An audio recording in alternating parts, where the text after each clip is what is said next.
Normal কাবাবের থেকেও বেশি স্বাদ হয়েছে। কুরবানি স্পেশাল রেসিপি, প্রেসার কুকারে শিক কাবাব বানাবো আজকে। লাগবে গরুর মাংস। ব্লেন্ডার বা চপারে বা কিমা মেশিনে আপনারা মাংসগুলোকে দিবেন, আর একটুখানি চর্বি থাকতে হবে, তাহলে রেসিপিটা অনেক মজার হয়। 1 কাপ কুচি করা পানি ঝরানো পেঁয়াজ, 700 গ্রামের মতন মাংস নিয়েছি, সেই অনুযায়ী আমরা দিয়ে দিচ্ছি লবণ, কাঁচামরিচ, মরিচের গুঁড়া, ধনিয়া পাউডার, জিরা পাউডার, হলুদের গুঁড়া, লেবু, গোলমরিচের গুঁড়া, গরম মশলা, রসুন বাটা, আদা বাটা, চিলি ফ্লেক্স, গোলমরিচের গুঁড়া অল্প একটু।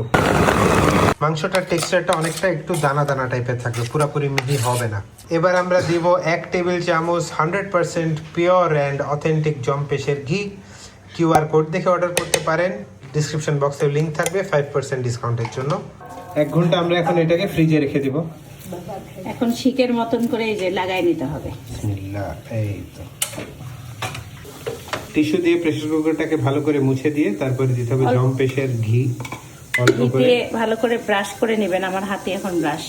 এখন একে একে করে খুব সুন্দর করে কাবাবগুলোকে বসাই দিয়ে 1 চামচ ঘি উপর দিয়ে হালকা হালকা করে করে সবকিছুতে এইভাবে করে ছড়াছড়াই দিয়ে দিতে হবে।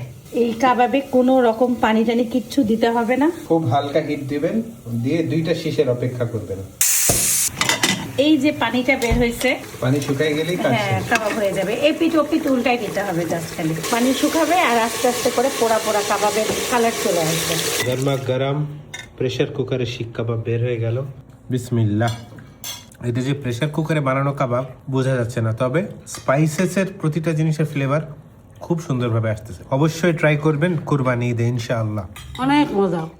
প্রেসার কুকারে এত সুন্দর শিক্ষাও হয়, যা যা হওয়ার দরকার সেটা সব কিছু পারফেক্ট। সেই রকম খুবই টেস্ট, খুবই সুস্বাদু। দিস ইজ দ্য বেস্ট, অনেক মজা।